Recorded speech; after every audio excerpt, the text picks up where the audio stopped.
olórí ibú tí ń bọ̀ yìí gbogbo ẹni wọ́n bá ti pè terrorist kọ̀fẹ́ mọ̀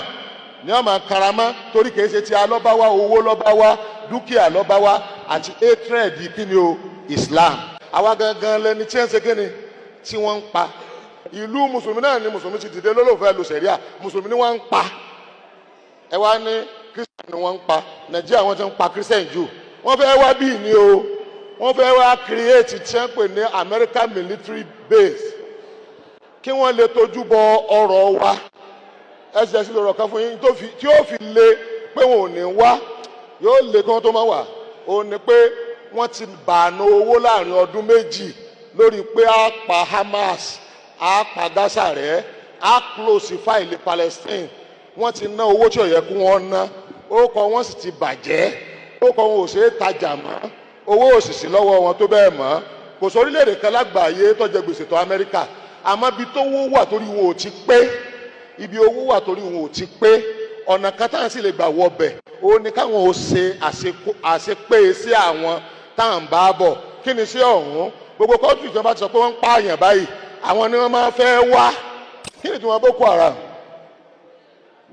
in tó dìde ní north ó ti fẹ́ dìde nílẹ̀ Yorùbá ẹ̀yin àfáàwọ̀ ìlẹ̀dẹ̀bẹ̀ kọ́ọ̀sẹ̀ àwọn ẹ̀hẹ̀nà ìdẹ̀rẹ̀ Islam nìkan ni threatening fún wọn lórí àtidarí àgbáyé ó tún yà ń sọ pé Boko Haram ńgbà Boko Haram ọ̀fẹ́ tàmọ́ wọ́n fi kan kún lẹ́gbẹ̀ẹ́ wọ́n láwọn àwọn Fúlàní gbogbo rẹ̀ ó kó òfò kọ́ rádaràda ẹ dẹ́kun ṣé àwa yìí àwa mùsùlùmí yìí tẹ́ẹ̀jì àkáwé lójú ọjọ́ tẹ́ẹ̀sì jà dépò ẹ̀ sì jẹ́ kí ọwọ́ owó débi agbára sáwà láwọn ọmọ bọ́ǹbù ṣe tí ìbá ìpórí ẹnì kò pé náà kọ́ ọmọ gbàgbọ́ pé àwọn là ní Boko Haram àwọn kọ́ la ní Boko Haram France Amẹ́ríkà ló ní Boko Haram ogun ti jà wá ogun mẹ́ta ni ogun mẹ́ta ló ti jà ilẹ̀ Yorùbá tó dáa ẹni ó bá fẹ́ ṣiṣẹ́ Islam lónìí ó yẹ kó wo ẹ̀yìn tó o bá wo ẹ̀yìn o lè understand ibi tó o wà bọ́ọ̀ bá yìí ti understand ibi tó o wà o lè mọ kí ni nǹkan tó kù tó yẹ ká sí kí ni ká sí kí ló dé tí Dr. Habib hafidhakallah tí wọ́n fi ṣe ìdánwò ìbò mọ́ tiẹ̀ kí ló dé tó fẹ́ jẹ́ kí kíní yìí ó tún gbé pẹ́ẹ́lí sí i ó ní tí ń lé wọn ó ní tí ń rí òun náà ni gbogbo àwọn afáwà tí ń bẹ́ ń bẹ́ nísìnyí wọ́n ń sọ̀pọ̀tì prógámù yẹn kí ló dé ẹ má jẹ́ àgbàgbé pọ̀ mọ́ tí ń ṣẹlẹ̀ láti Saturday Amẹ́ríkà ń bọ̀ wá sí Nàìjíríà lọ́nà kan àbọ̀nà méjì ẹni pé àfàwà pọfẹsọ ara wọn ti ń sọ̀rọ̀ ẹ wò ọ̀dà kéèyàn ó lọ Saudi àbíbò míì kó kéwú kó délé kó wá bọ́ òun mu kó tún bá lé mu ẹlòmíì ọ̀hún lásán ni máa bá mu ọ̀rọ̀ ìrìn àjò ni máa sọ ń lé àfàwà bá international mu wọ́n tún bá inú ilé mu ẹ wọ̀rọ̀ tá a gbọ́ lẹ́nu wa lónìí ọ̀rọ̀ tó léwu ni o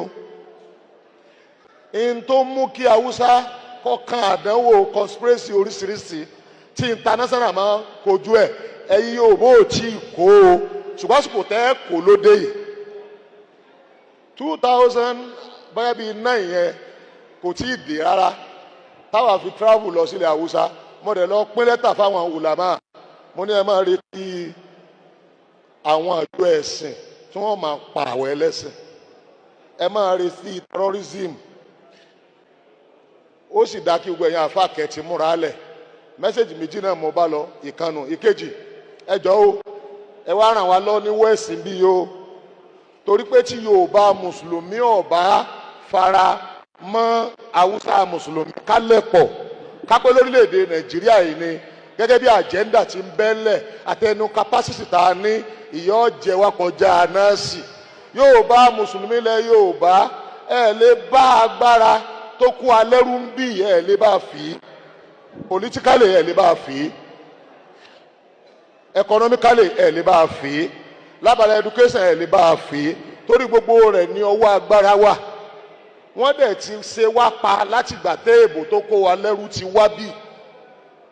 àyàfi ká lẹ̀pọ̀ mọ́ nọ́ọ̀tì agbára tí wọ́n ní federal kàn fi support àwa náà politically economically níbi gbogbo nǹkan tá a bá ti ní ìdí wọn mo á lọ bá wọn bẹ́ẹ̀ ọ̀rọ̀ tí mo wá sọ nígbà yẹn fún àwọn bàbá wọn mo ní wọ́n ń gbé oríṣiríṣi bọ́ o ẹ unite o, ẹ sì hold agbára òṣèlú dáadáa lẹ́yìn alálàáfà. Wọ́n máa pa mùsùlùmí, mùsùlùmí náà ó kọ Islam náà wọ́n sì máa fi pa mùsùlùmí. Lẹ́yìn ọ̀rẹ̀yìn, èmi nínú àwọn bàbá tí Ọlọ́run ní kọ́rọ̀ yìí ó yé, tí wọ́n sì ka lẹ́tà tí wọ́n sì gbọ́ lẹ́nu mi. Ìgbà tí Boko Haram wá dé, wọ́n ní ṣèṣe tó ń wéré. Mo ní ohun gangan ni, ṣùgbọ́n sórí rẹ̀ ó ṣe kí ni ọjàgùn. Kí ni tí wọ́n Boko Haram? In tó dìde ní north, ó ti fẹ́ dìde nílẹ̀ Yorùbá. Ẹ̀yin àfáà wa ìlẹ̀dẹ̀fẹ̀ kọ́ ọ̀sẹ̀. In tó dìde tí ń bí wọn nú tí wọ́n fi máa já àyàn lógun, tó jẹ́ pé style ogun yẹn kò change lágbàáyé. Irú ogun tí wọ́n bára kìjà, irú ogun tí wọ́n lọ jà l'Afghanistan, irú ogun tí wọ́n lọ rè jà ní Libya, irú ogun tí wọ́n ń jà lọ́wọ́lọ́wọ́ lórí Palestine gan, irú ẹ̀ náà wọ́n jà wá ń bí.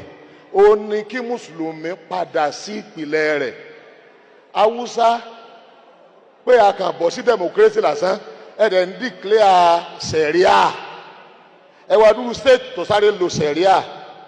Mo wá wòye pé àwọn bàbá yín tẹ́lẹ̀tẹ́lẹ̀, Nàìjíríà gangan tẹ́lẹ̀tẹ́lẹ̀, ó wà nú àwọn country tó sì kìláfà ìsìlámíyà,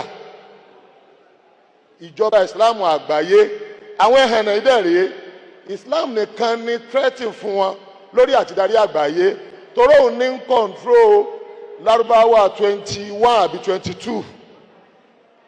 àti gbogbo Muslim country tó jẹ́ 57 lábẹ́ Organization of Islamic Conference lónìí. Ṣùgbọ́n tá a bá fẹ́ ka ibi tí mùsùlùmí ti pọ̀ jù lágbàáyé, 67 country la ní. Gbogbo 67 country yẹn tí dáwà aṣíwájú ẹ̀dá dé lè bó ti jà lógun pátá, ó dẹ̀ pa Islamic system bẹ̀rẹ̀.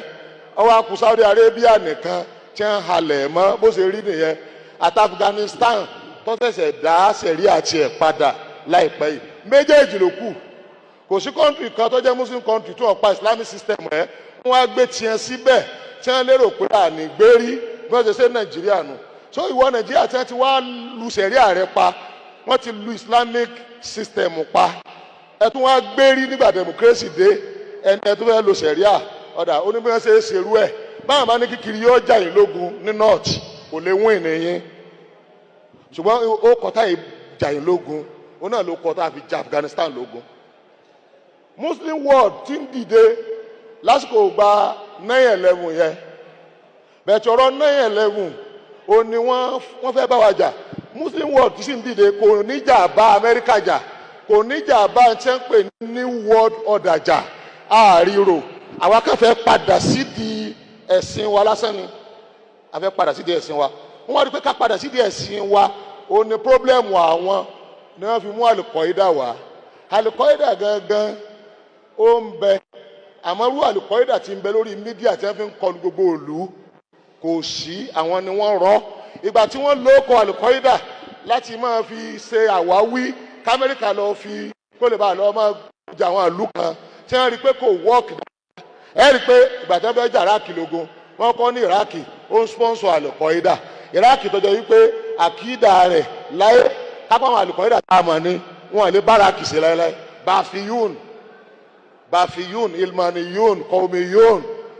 Bó wá ní Al-Qaeda tó pé sẹ̀rí àlọ́fẹ́ lò. Nígbà wọn wúyẹn tí ó tà, wọ́n wá ní Iraq ní mass destruction weapon. Ó ní bọ́ọ̀mù. Wọ́n ti wá bayé Iraq jẹ̀ tán, wọ́n ti pa olórí wọn lọ́jọ́ ọdún. Wọ́n ti fòkò ṣe lọ́rùn. Wọ́n tó wá kéde padà pé Iraq ò ní àwọn ṣe mistake ni.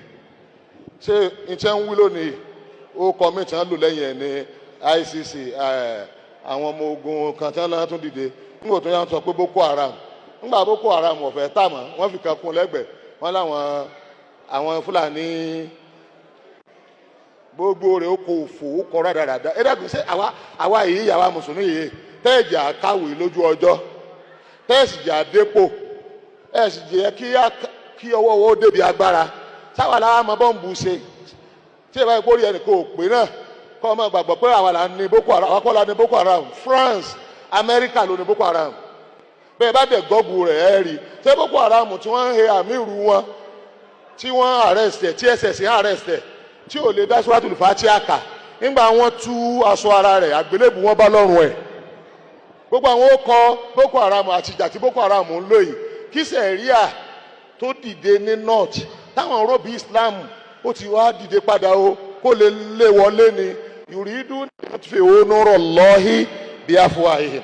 kí la fi ń pa kiri yó sọ́jọ́ ibi àwa tẹ́ ni wọ́n ń pa àwọn kiri yó tẹ́ ni wọ́n ń pa yìí wọ́n ti pa mùsùlùmí ẹgbẹ̀rún kó tó pa mùsùlùmí kiri yó ẹyọ kan wọ́n ń sì wọ́n pa ni wọ́n kàn ń ṣe àwọn kan àwa gangan lẹni tí ń ṣe kíni tí wọ́n ń pa ìlú mùsùlùmí náà ni mùsùlùmí ti dìde lólùfẹ́ lu sẹ̀ríà mùsùlùmí ni wọ́n ń pa ẹ wá ní kírísítẹ̀n ni wọ́n ń pa nàìjíríà wọ́n ti ń pa kírísítẹ̀n jù wọ́n fẹ́ wá bí ní o wọ́n fẹ́ wá create tí wọ́n pè ní American military base kí wọ́n lè tójú bọ ọrọ̀ wa ẹsẹ̀ sí lọ́rọ̀ kan fún yín tí yóò fi lé pé wọn ò ní wá yóò lé kí wọ́n tó máa wà ó ní pé wọ́n ti bàánú owó láàrin ọdún méjì lórí pé a pa Hamas a pa Gaza rẹ́ a close fáìlì Palestine wọ́n ti ná owó tí ò yẹ kí wọ́n ná ó kọ wọ́n sì ti bàjẹ́ ó kọ wọn ò ṣe é tajà mọ́ owó òṣìṣì lọ́wọ́ wọn tó bẹ́ẹ̀ mọ́ kò sọ orílẹ̀-èdè kan lágbàáyé tó jẹ gbèsè tó Amẹ́ríkà àmọ́ ibi tó owó wà torí wọn ò ti pé ibi owó wà torí wọn ò ti pé ọ̀nà kan táwọn sì lè gbà wọ bẹ̀ ó ní káwọn ò ṣe àṣepé sí àwọn táwọn bá bọ̀ kí ni sí ọ̀hún gbogbo kọ́ńtù ìjọba ti sọ pé wọ́n ń pààyàn báyìí àwọn ni wọ́n máa fẹ́ wá kí wọ́n lọ jókòó ti kọ́ńtù ńlọ́rùn èyí tí wọ́n jókòó lọ́rùn Kuwait àti Saudi Arabia àti Qatar wọn ò kú òǹbẹ̀dì sí o látijọ́ tí wọ́n ti débẹ̀ àrí challenges kankan tó jẹ́ military challenges fún Saudi Arabia o kò sí kúùpù kankan Saudi Arabia o ẹnìkan kò kógun lọ Saudi Arabia o ẹnìkan kò kógun lọ Qatar o ẹ kàn jókòó kabẹ̀ ẹ̀dẹ̀ mú epo ẹ̀ mú owó wọn lásán torí wọ́n ní ìdí ibi tí wọ́n ti máa kó owó tí wọ́n lọ máa fi san gbèsè wọn tí wọ́n jẹ pẹ̀lú ogun òfò tí wọ́n ń jà káàkiri ẹ̀yà àfà kí ló dé tí yóò fi kalẹ̀ Yorùbá wàláhì wàláhì láyé gómìnà kátà abáṣe tí ń fẹ́ sọ lórí mídíà ó ní ilẹ̀ Yorùbá ọba ti rí fìtínà ti Boko Haram torí prógàmù Boko Haram gbogbo ibi tí mùsùlùmí bá wà tí wọ́n ti pọ̀ dáadáa tí wọ́n ti lè sọ pé àwọn máa darí ní Nàìjíríà wọ́n ti ní wọ́n operate Boko Haram ló fi start láti north ìgbà títí west fẹ́ start àwa mọ̀ dáadáa àwọn gómìnà kan àti aṣíwájú Bọ́lá Ahmed Tinubu ní òjò ṣeéṣe òṣèlú ló lé lọ ṣe é rí mo rí list ẹ̀yin tí wọ́n pè ní terrorist gbogbo ẹ̀yin Sálàfí gbogbo ẹ̀yin tí ṣòkòtò yóò tó lẹ̀ gbogbo ẹ̀yin tẹ́ ń pèpè súnà wàláì ni wọ́n kọ síbẹ̀ adẹ̀dẹ̀wájú àwọn SS pẹ̀lú support gómìnà ipe kí ló dé tẹ́ list gbogbo àwọn jàmáà súnà ẹ̀ tí Amẹ́ríkà kan náà àwọn sófé wọ́n ní kémi náà wá wo magazine Tribune Sufi kan ni wọ́n ń ṣe interview fún òun lọ́wọ́ sọ fún yín pé Boko Haram láti Sunna School of Thought ló ti wá Sunna School of kini of Thought pé madrasa wàhálù Sunna ló ti wá pé láíláí terrorism ò lè wá látọ̀dọ̀ Sufi wọ́n wá lì sí jama Boko Haram tó lè di Boko Haram ń bí tí wọ́n tètè mójútó wọ́n lọ sí bíi 19 àbí ó jù bẹ́ẹ̀ lọ MSS wà ń bẹ gbogbo àwọn jama Sunna tán ló kọ́ ń bí pàtà ni wọ́n wà ń bẹ wọ́n intensive in describe wọn wọ́n sọ fún director yẹn pé wọ́n ìtìta àwọn ọ̀wà ń bẹ wọ́n nítorí pọ̀ rẹ̀ gọ́fúnà làwa kí á nìtúmọ̀ pé àjọ rẹ̀ gọ́fúnà ẹ̀ fà wá náà sí bẹ́ẹ̀ ṣùgbọ́n ẹ kọ́ fẹ́ finish àwọn kakẹ́ tó ṣe kẹ́ni kẹ́ ẹ tó dé ọ̀dọ̀ tíá ẹ jẹ́ ìṣòro ẹ̀kọ́ fún ẹ̀yẹ wa gbogbo ibi tó ń kálukú yín bá wà àwọn aṣíwájú wa tó jẹ́ olóṣèlú especially tó bá jẹ́ mùsùlùmí ẹ̀yà àlùsùnà ẹ̀sùn mọ́ wọn o kódà Sufi lè lo agbára òṣèlú ègéèsì súnà yín àlákọ̀ ẹnu wọn bá tá a bá fi lè protect ara wa tó jóṣèlú ẹ̀sùn máwọn àjọba lẹ́yìn gbogbo ẹ̀yin jàmáà súnà ẹ̀sùn máwọn àjọba ẹ má jẹ́ kí wọ́n ẹ̀fà lo ìjọba ègéèsì yín àsìkò tí ń tó bọ̀ o ìjọba ló máa mẹ́sàn-án yín pé terrorist ni yín ẹ̀dá kò lè pè ní terrorist ìjọba ni ṣùgbọ́n tí ẹ̀ bá súnmọ́ wọn tí wọn ò mọ̀ yín tí wọ́n bá pè ní terrorist fún wọn wọ́n pè gbé náà nìyẹn o olórí ibú tí ń bọ̀ yìí gbogbo ẹni wọ́n bá ti pè terrorist kọ̀fẹ́ mọ̀